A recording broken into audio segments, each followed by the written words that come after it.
On the 10th year of our marriage, Charles Gavin cheated. He brought his mistress's 2 children to me and said they were pitiful, that they needed a father.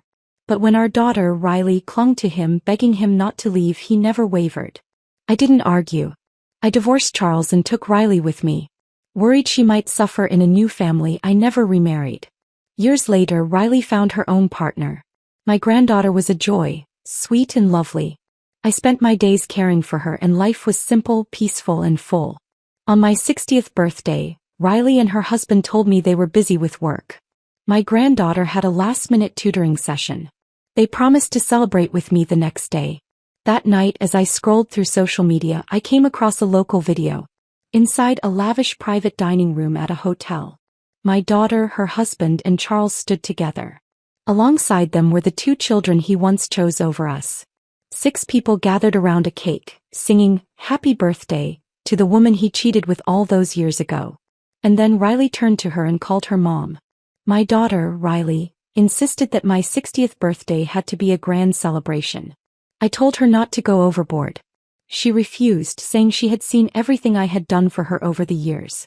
This was her way of showing her love. She would take care of everything. Her words warmed my heart. I was deeply touched.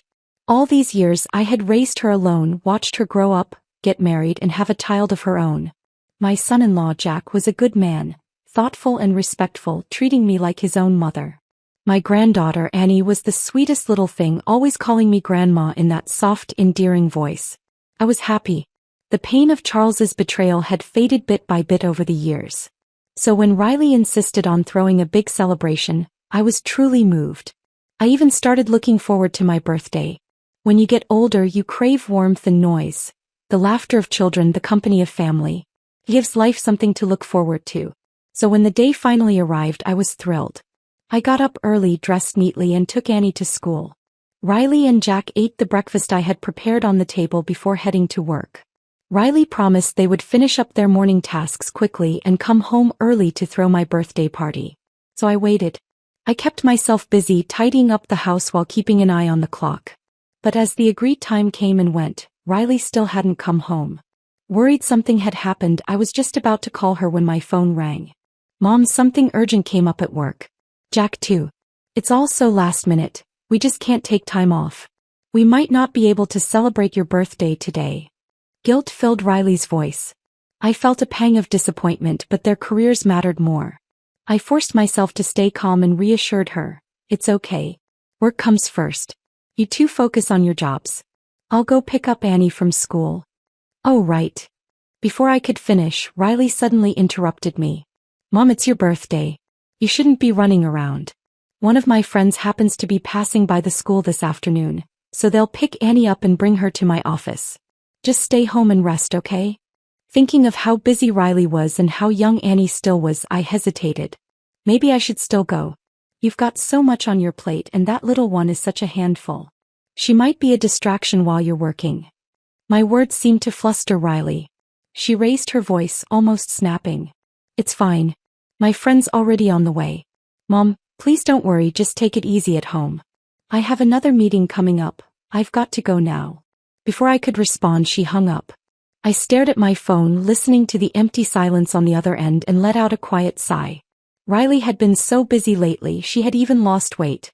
Feeling sorry for her and Jack, I went into the kitchen to make them a nice meal, something warm to comfort them after their long day. By the time dinner was ready, the house was spotless. With nothing left to do, I finally sat down on the couch and pulled out my phone for a little break. At my age, I had grown fond of watching short videos online to pass the time. I scrolled through a few, none of them particularly interesting. Just as I was about to exit the app, my finger accidentally tapped on the nearby section. And there, on the very first thumbnail, I recognized her instantly. Even from just a glance at the back of her figure, I knew. It was my daughter, Riley. The video had been posted just half an hour ago. I clicked on it without hesitation. The setting was a private dining room in a hotel. Riley stood at the table, Jack holding Annie's hand beside her. All 3 of them were smiling. As Riley turned her head slightly, the camera panned to the side. And that's when I saw him. If I had to name the person I hated most in this life, there would be no doubt. It was him. We had fallen in love when we were young. I thought we would spend a lifetime together in happiness. Then in the 10th year of our marriage, his first love's husband died in a tragic car accident, leaving behind a grieving widow and 2 young children. At first, Charles helped them in secret, slipping money their way behind my back. When I found out, we had a terrible fight. His face turned red with fury as he called me heartless. And then not long after, he stood before me holding his first love's 2 children in his arms, divorce papers in hand. David and Susan are too young, he said. They need a father. So he was leaving me. To be with her. To be a father to their children. Our daughter, Riley, had clung to his leg that day, sobbing uncontrollably, pleading for him to stay. But Charles never hesitated. He turned his back on us and walked away without a second thought. I didn't beg.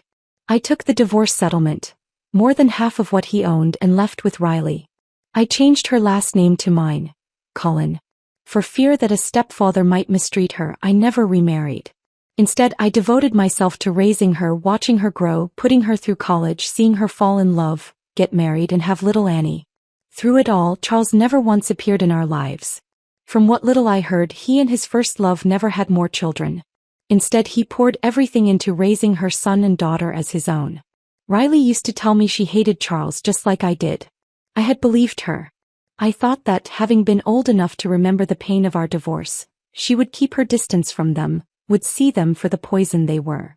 But now, not only had they been in contact behind my back, but I was watching them stand together in this video.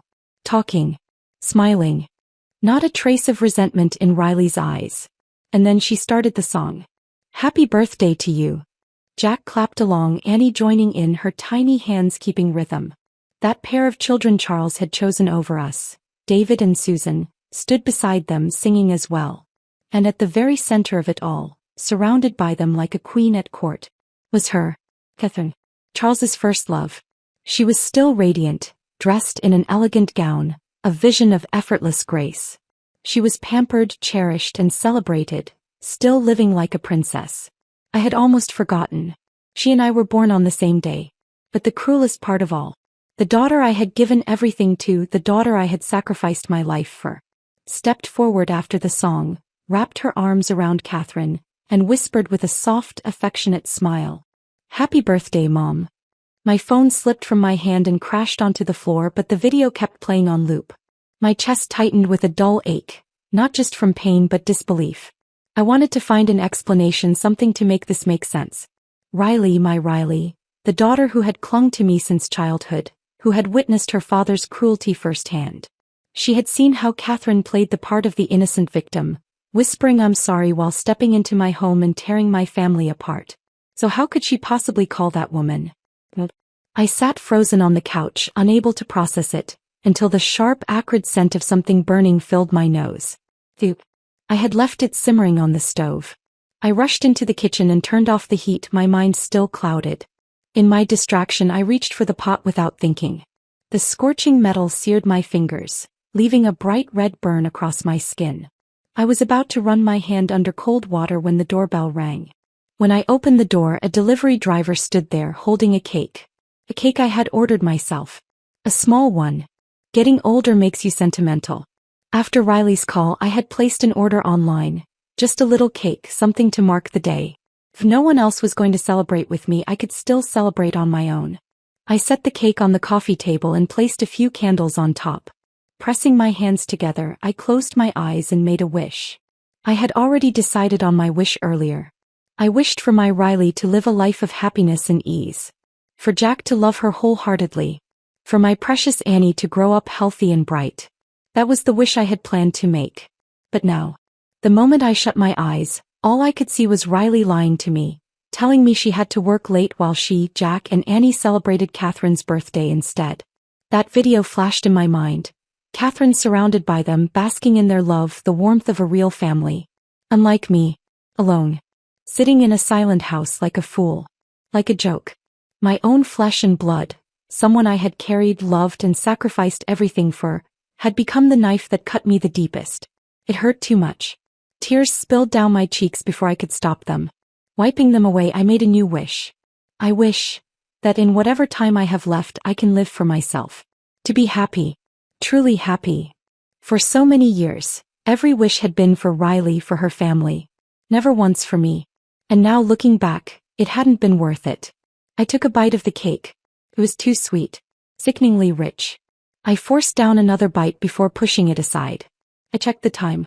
It was past 11. On any other night I would have finished tidying the house, tucked Annie into bed and gone to sleep myself. But tonight I couldn't sleep. The front door creaked open. Riley tiptoed inside, but the moment she stepped past the entryway she spotted me sitting in the living room. She froze, her expression flickering with panic. Jack and Annie trailed behind her, still chatting about the evening's banquet, until they saw me. Then silence. Annie, ever the little actress, pretended like nothing had happened. She blinked her big, innocent eyes and stretched out her arms toward me. "Grandma, I missed you. Hug me." She ran up to me, expecting the same warm embrace I had always given her. But this time I didn't lift her into my arms. From the moment she was born, I had loved her as I once loved Riley, pouring my heart and soul into raising her. Jack had no parents and both he and Riley worked demanding jobs. Life in this city was expensive. So I had taken care of Annie, giving Riley and Jack the freedom to focus on their careers without worry. Yet even this little girl, like her mother, had betrayed me. I looked up and saw Riley approaching, her face composed as if nothing had happened. She even feigned exhaustion, rolling her shoulders dramatically. "Work was brutal today," she said, "but don't worry, Mom. We'll celebrate your birthday properly tomorrow." Then her gaze landed on the tiny cake sitting on the coffee table. She paused. "Mom, did you buy this for yourself?" Maybe it was because the cake was so small. Or maybe it was because the one they had for Catherine had been so much bigger. The guilt in her eyes deepened. There was no point in playing this game any longer. So I asked her directly, "Riley, where did you go today?" She stiffened, her gaze searching mine, scrambling for an answer. But in the end she chose to play dumb. "What are you talking about, Mom?" "I was at work, of course." She glanced at Jack and Annie for support. Jack nodded immediately. "Yeah, Mom. Work was crazy today. I've been on my feet all day, my back's killing me." Annie, eager to copy her father, shook her head so hard it was a wonder she didn't get dizzy. "Grandma, we didn't eat cake today." "We didn't." Her tiny voice wavered. Children were terrible liars. The more they talked, the easier it was to catch them. Riley barely had time to reach out and cover Annie's mouth. But it was too late. She could only force an awkward smile and try again. "Mom, don't misunderstand. Annie got restless at my office, so I bought her a little cake to keep her occupied." The lie was pathetic. The disappointment in my chest settled like a heavy stone. Without a word, I pulled out my phone, found the video and tossed it onto the table in front of her. She froze. Her lips parted as if searching for an excuse, but no words came. Then with a sigh, she sank onto the couch beside me, all pretense crumbling. There was a defiant edge in her voice when she finally spoke. "Mom, it's been so many years. I know you hate Dad, but he's still my father. For your sake, I've barely seen him all these years. Haven't I done enough? You're not young anymore. Why can't you let this go? And even if you can't, why drag me into it? Every year on your birthday, have I ever not been here for you? Catherine's birthday is on the same day as yours. She never says it out loud, but she wishes our family could be whole again. So I thought, what's the difference? We all live together, so why not celebrate hers first and yours tomorrow? Mom, you're getting old. Stop being so childish. Jack and I work hard every day and honestly, it's easier for me when I spend time with Dad. But look at you acting like this. Can't you think about me for once?" Her complaints hit like ice against my already frozen heart. I looked at her carefully. "So, you're saying I've been stopping you from reconnecting with your father?" She looked away, saying nothing. I studied her face. She didn't resemble Charles at all. She had inherited my features instead. And perhaps that was why, after the divorce, Charles had poured all his fatherly love into Catherine's children, especially Susan. The first time I met her, she was 6 years old. Even then, she looked just like Catherine. And because of that, Charles adored her. Back then, Riley had sobbed in my arms, heartbroken and confused. "Mom, why doesn't Dad want me? Why does he want to be someone else's father? Doesn't he love me anymore?" I had held her, her little body trembling with grief, and I had thought, what a cruel thing for my child to have such a heartless father. But looking at her now, listening to the words coming out of her mouth, I realized, The joke was on me. Riley didn't seem to notice the shift in my tone. Instead, she clung to my arm and whined like she always did. Mom, that's not what I meant. But think about it, Dad's old now. No matter what happened in the past, I still carry his blood in my veins. Isn't it time to let go of the resentment? And Catherine, she's actually a really nice person. Back then, she took Dad away because she was worried about her siblings growing up without a father. But she apologized to me, Mom. She even buys me gifts and treats me like her own daughter. So why keep holding on to something that happened so long ago? You're old now too, why not just move on? I stared at her, unable to suppress the bitter laugh that bubbled up in my throat. Charles, the father who had abandoned her without a second thought. She had spent countless nights crying in my arms, asking why he didn't want her. And Catherine, the woman who had destroyed our family, just because she bought a few gifts Riley had so easily forgiven her? I yanked my arm away. So, Riley, in your eyes, I'm just being unreasonable for not forgiving Charles and Catherine? Riley nodded, her expression matter of fact. Well, yeah.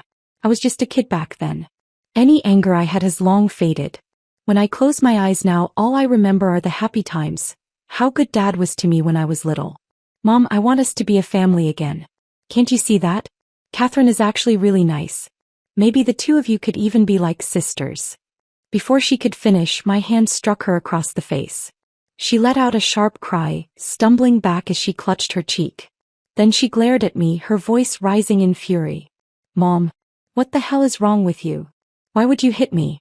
No wonder Dad preferred Catherine. She's gentle and sweet, not some bitter old woman who can't let go. Tears welled up in her eyes, and before I could say another word, she turned and ran into her room, sobbing. Jack and Annie rushed after her, their voices hurried with concern. The door wasn't fully closed and I could still hear their muffled whispers from inside. She's getting senile. Hanging on to some ancient grudge forever. No wonder she got dumped. What a cranky old hag. And more. Words spoken by the daughter I had loved for half my life. At that moment, something inside me finally broke. I stood up, went to my room and began packing my things. For years, Riley and Jack had worked hard, but with housing prices so high, they were still paying off their mortgage. I had felt sorry for them, so every month I helped cover their expenses. Not just their mortgage but also utilities, groceries, even Annie's art lessons. I paid for it all. But now that I was leaving, I wouldn't be giving them another cent. Whether they could afford their home without my support, that was no longer my concern. What Riley didn't know was that I had another property, one I had never told anyone about. I had bought it long ago just in case. I had been wary of Jack, afraid that one day he might betray Riley the way Charles had betrayed me. So I kept the house in my name, planning to leave it to Riley after I was gone. But now that was unnecessary. That house would be my refuge. With my remaining savings, I could live comfortably on my own. When I stepped out of my room, Riley was still crying. The small cake on the coffee table sat untouched, the candles never lit. Everything looked so pitiful. So I grabbed my suitcase and without hesitation, I walked out the door. By the time I settled in, it was already 3 a.m. I took a shower and lay down in bed. When I checked my phone, there wasn't a single missed call. Not one unread message. She was my daughter, the child I had raised for over 20 years. And yet, nothing. The thought made my heart ache. But maybe pain was a good thing.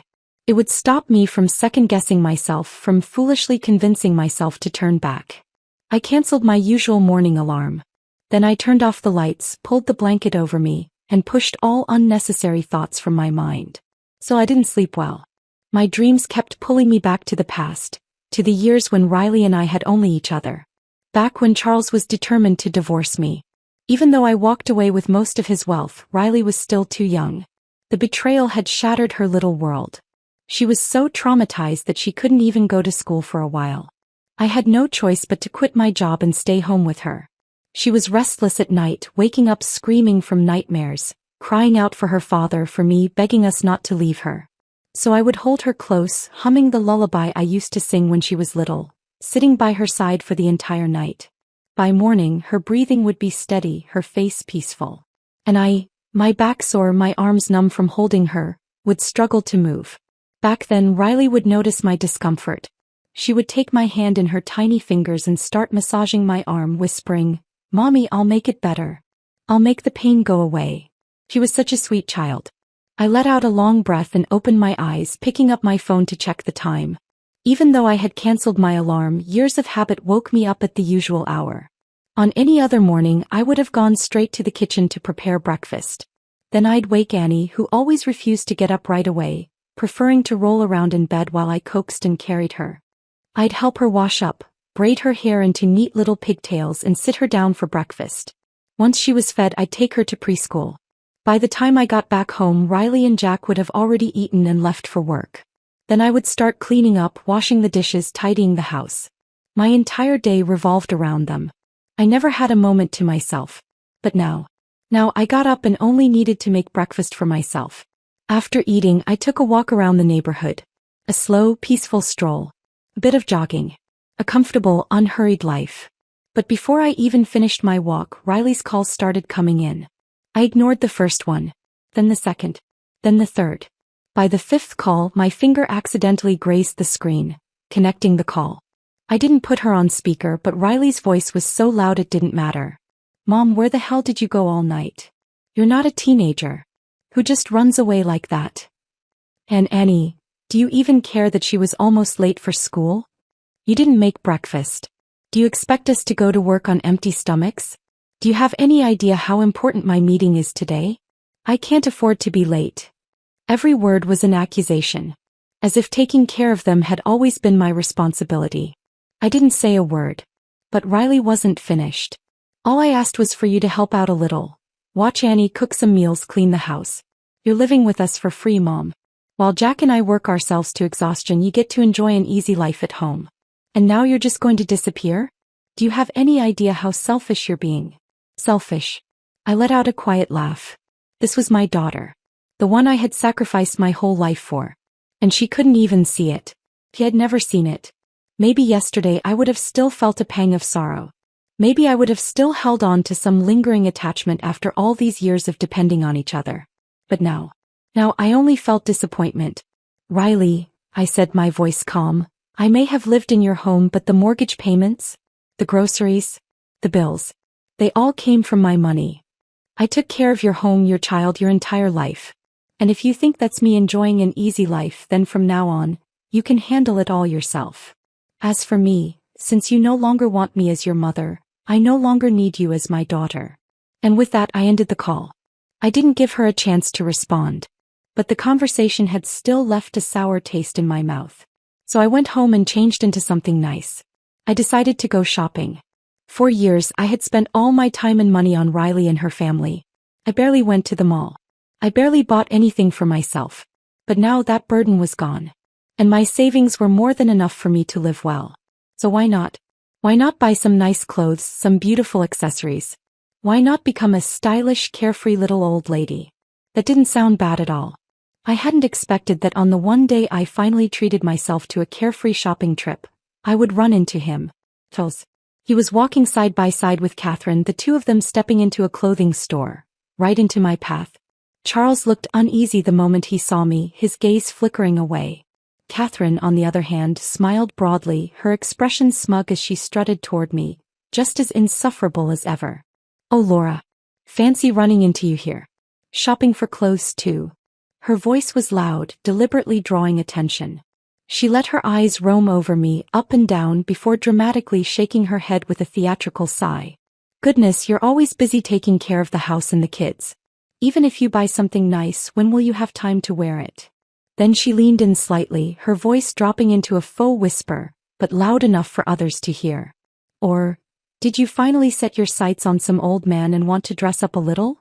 A few nearby shoppers turned their heads, drawn in by the obvious provocation. People loved gossip. But if Catherine thought she could humiliate me in public, she was in for a surprise. I smiled, watching as more eyes turned toward us, then let out a dramatic gasp. "Oh, but how could I ever compare to you, Catherine? The way you threw yourself into my husband's arms right after your own died. Bringing along your 2 kids, of course. With talent like that, I could never hope to compete." The words had their desired effect. The store fell into a stunned silence as realization dawned. Then a woman near the entrance gasped, "Oh, so she's an old homewrecker." Catherine's face flushed an angry red. Charles stepped forward immediately, his jaw clenched. "Laura, that's enough. I turned, gesturing toward him as I addressed the crowd. Everyone, meet the man who left his own daughter behind because someone else's kids needed a father more. He abandoned his own child without looking back, but was more than happy to play daddy to someone else's. And guess what? Those kids still only call him uncle. That last part hit deep. It was a wound Charles had never been able to heal. Even after all these years, even after raising Catherine's children like his own, they had never acknowledged him as their father. Now being called out in public, he could do nothing but stand there, his face dark with anger, fists clenched at his sides. The laughter around us grew. Someone muttered, "What a fool." Another snickered, "Talk about being a doormat." Catherine's fury was visible in every tense muscle of her face. But instead of arguing, she grabbed Charles's arm, yanking him toward the exit. And just then, as if fate had a twisted sense of humor, Riley appeared. She was coming off work, walking through the mall when she spotted Catherine. "Catherine, what's wrong?" she asked, concern evident in her voice. The frustration and anger that had consumed Catherine just moments ago instantly melted away as she straightened her posture, shifting into a pitiful stance. Then she turned to me with a sigh. "Oh, it's nothing. Your mother's still upset with me, that's all. I suppose I shouldn't have asked you to celebrate my birthday with me." Her voice was soft, filled with just the right amount of sadness. Riley's eyes snapped to me, her lips pressing into a thin line. Still upset from our fight earlier, she didn't hesitate to take Catherine's hand, turning on me with an accusatory glare. "Mom, do you have to keep throwing a tantrum like this? Just look at Catherine, she's kind, gentle, and understanding. Meanwhile, you're always so bitter and angry. Do you really wonder why Dad chose her over you?" Her words were a dagger straight to my heart. I raised my hand and slapped her. "Hard," she gasped, stumbling back as her hand flew to her cheek, eyes wide with shock. "Mom, you hit me again." I stared at her. At the daughter I had loved more than life itself. And yet, looking at her now, I felt nothing but emptiness. It was a cold, detached realization. The final severing of the last thread that had kept me tethered to her. This girl, this woman, she was no longer my child. So I reached out and shoved her. Pushed her toward Catherine and Charles. "If you love them so much, then go ahead. Call them Mom and Dad. I have no interest in being your mother anymore." Riley let out a sharp laugh, looping her arm through Catherine's as if to spite me. "Fine. Who needs a mother like you anyway? Catherine is a better mom than you ever were. At least she knows how to let go of the past instead of wallowing in it like some bitter old hag." She turned to Charles and Catherine. "I'm coming home with you tonight. We're going to have a real family dinner, not sit around sulking over things that happened decades ago." As she spoke, she moved too quickly and something fell out of her pocket. A driver's license. The sound of it hitting the floor was soft, but instinct made me glance down. The ID had landed face up, the photo recent, the name clearly printed. Riley Spencer. I froze. Riley followed my gaze. Then, as if suddenly remembering what had happened, she hesitated. There was a flicker of guilt in her expression, but she quickly masked it, brushing a hand over her nose. "What? It's just a name. Isn't it normal for kids to take their father's surname? Dad doesn't have any other children carrying his name. I was just making things right. Do you really have to make a big deal out of this too?" Even though I hadn't said a word, her irritation grew, her voice laced with annoyance. But I barely heard her. I just stood there staring at the name. Once she had begged me to change her last name. "I don't want Dad anymore," she had sobbed, curled up in my arms. "It's just us now, Mommy. We're the only family we need. I want to have your last name so we can always be together." No. Now she was Riley Spencer. She had erased the last remaining tie between us. I lifted my hand and waved her off. My voice was calm, devoid of emotion. "Do whatever you want. Your name, your life. It has nothing to do with me anymore." As I had finally made my decision. I was done being her mother. She had long become an adult now. If this was her choice, then let it be. I would not let anyone bothering me ever again. On the way home, I blocked Riley's number. Every contact. Every connection. Severed.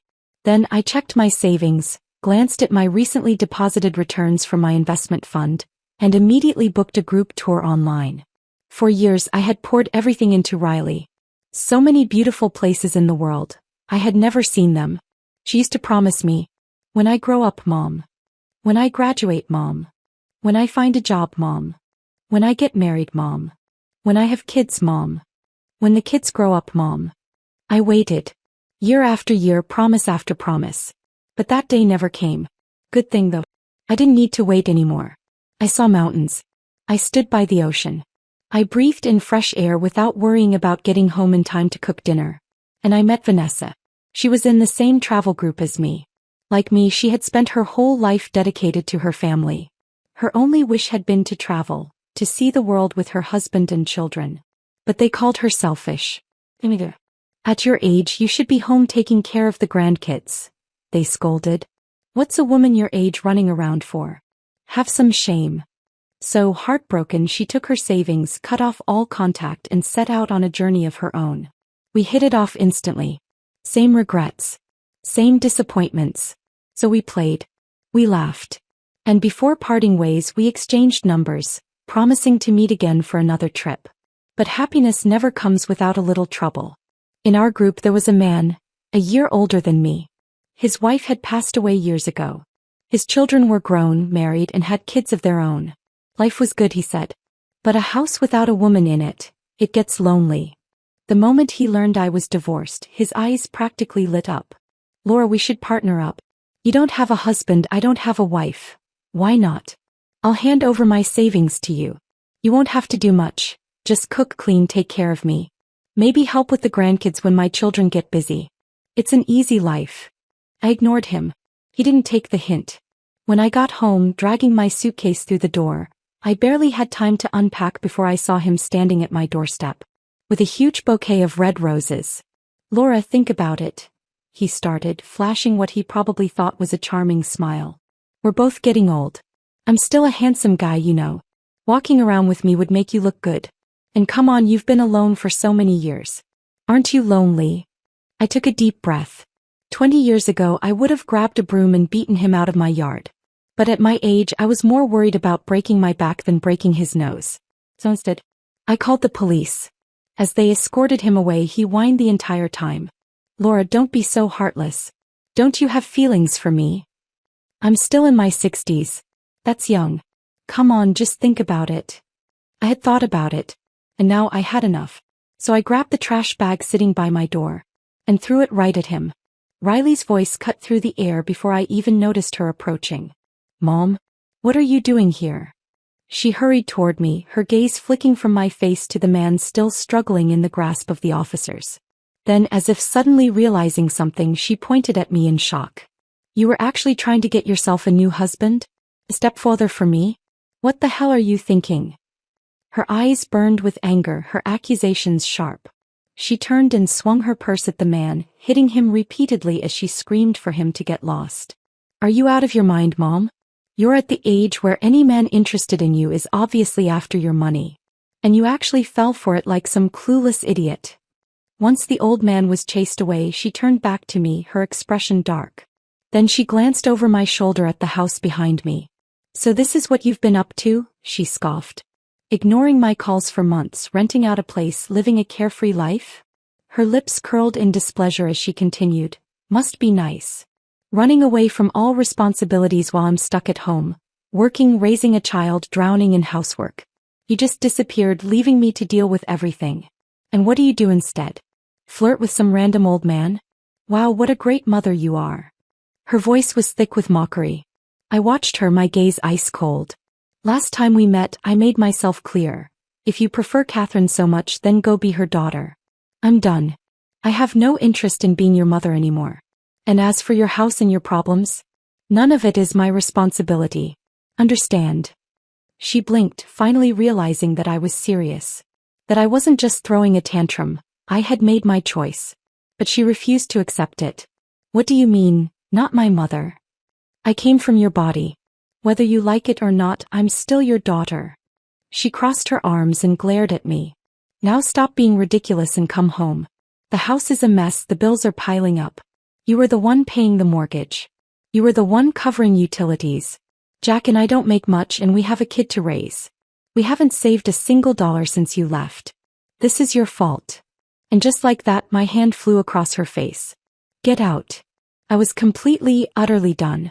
I turned and walked toward my house, unwilling to waste another second listening to her nonsense. Behind me, she stomped her foot in frustration. Mom, can you hear yourself? All I did was tell the truth and you hit me again? No wonder Dad didn't want you. My steps halted. Slowly I turned back around. She met my gaze, smugly raising an eyebrow, thinking she had won. Thinking I would finally give in. So I picked up the second trash bag I hadn't thrown out yet, and hurled it right at her head. Riley, I said calmly, Charles divorced me because he was blind and an idiot. But you're his flesh and blood, and he still threw you away for children who weren't even his. So tell me, between the two of us, who's really the joke? There was a flicker of something in her eyes. Maybe anger. Maybe shame. But I didn't care.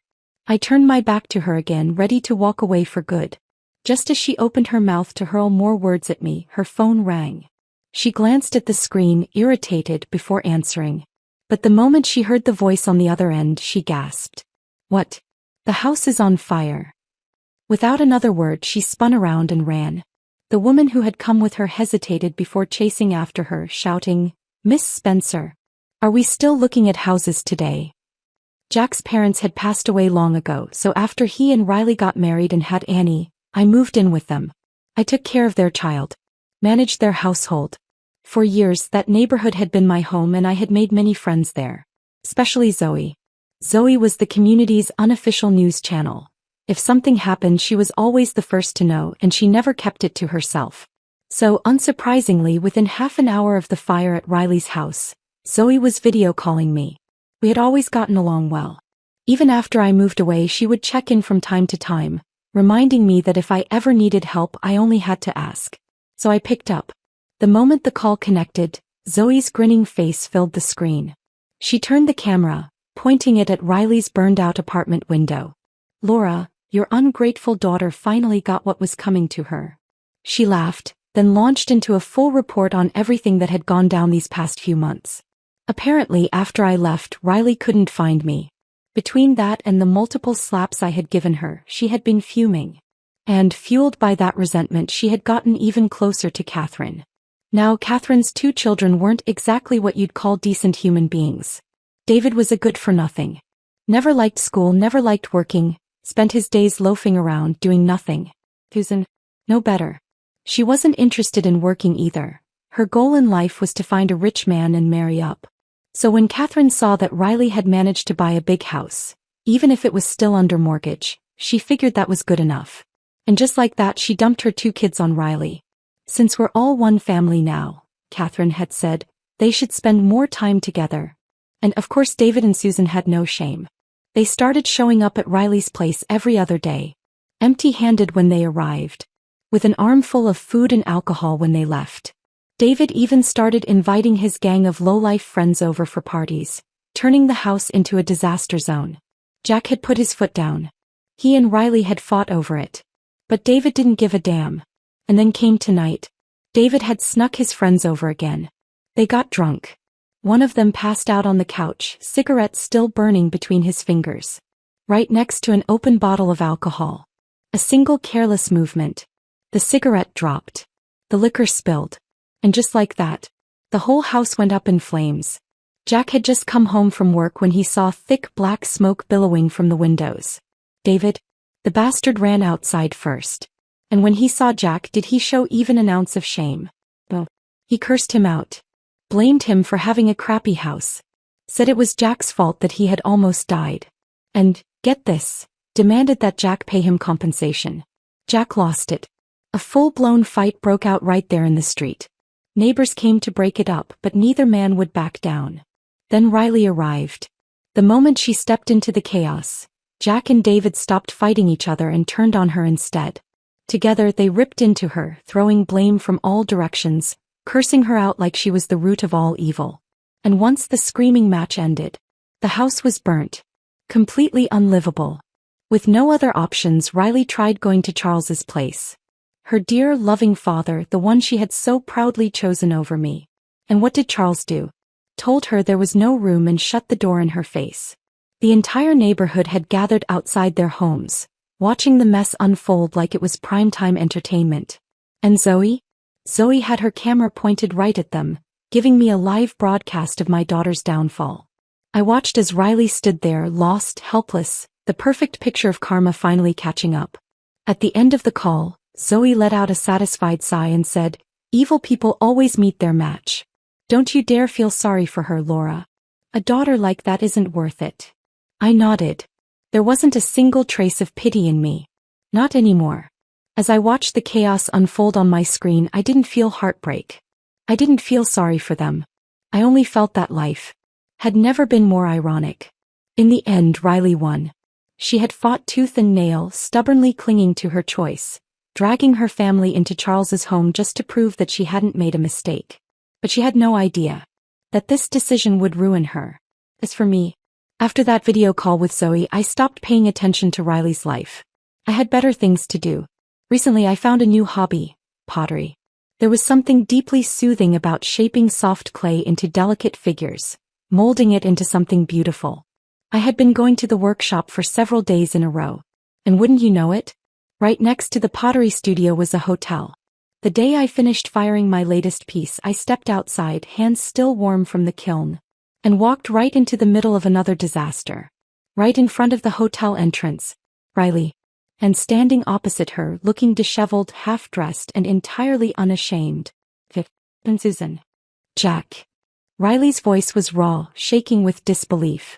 "We've been married for 7 years. I gave birth to your daughter. How could you do this to me?" She was shouting, her voice breaking, clutching Annie's tiny hand in a grip so tight that the child looked frightened. Susan didn't even bother fixing her clothes properly. She had never been one to care about appearances. Years of chasing after rich men had left her completely unbothered by shame. Even now, in front of the growing crowd, she smirked and leaned into Jack's arms, making herself comfortable. "Oh, Riley, come on. You've turned into a frumpy old housewife. No job, no social life. Just stuck at home wiping snot and cleaning up after a brat all day. How could Jack not get sick of you?" Then she tilted her head flirtatiously, batting her lashes at Jack. "Tell me, baby, would you rather be stuck with her or be with me?" Riley's body trembled. She looked at Jack, desperate, still searching for something. An explanation, a reason, a denial. But Jack didn't even flinch. "Dad," he scoffed. "Why are you making such a big deal out of this, Riley? You should have stayed home with the kid. What are you even doing here? What man doesn't cheat?" Then he sneered. "Your own father did it, didn't he? He left your mom and ran off with another woman. And you," he jabbed a finger at her, "forgave him. Hell, you even started calling that woman mom. Sis. So if you could accept it back then, why the hell can't you accept it now?" Riley's face went deathly pale. She shook her head over and over. Jack, how could you say that? How could you say that?" She lunged for him, trying to hit him, but Jack merely shoved her aside. He tightened his arms around Susan, looking down at Riley as if she were nothing but a pathetic joke. "Riley, let's not kid ourselves. Did you really think your father took you back because he loved you? Please. If I hadn't been making good money and bought that house, he wouldn't have given you a second glance. The only reason he accepted you again was because he wanted more money for David and Susan. And you," he let out a dry laugh, "you fell for it like an idiot. But hey, at least you did one thing right." He ran a hand down Susan's back. "Susan's a lot more fun than you. So let's cut the act. Let's get divorced. I don't want the kid, you take her. We'll split the money and go our separate ways. And since you were so supportive of your mother's fate, I'm sure you won't mind following in her footsteps. Right?" One blow after another, each word stabbing into Riley's chest like a knife. Her hands clenched into fists, her entire body trembling violently. Tears streamed down her face, her breathing ragged, on the verge of completely breaking apart. Meanwhile, Susan simply smirked.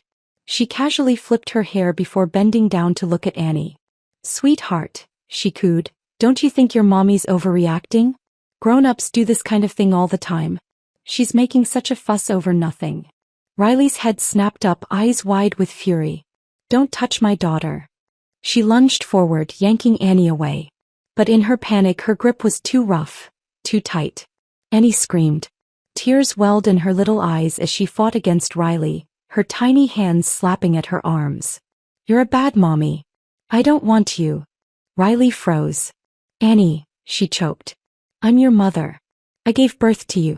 I raised you. How can you say that? She lifted her hand, whether to grab her, to scold her, to discipline her.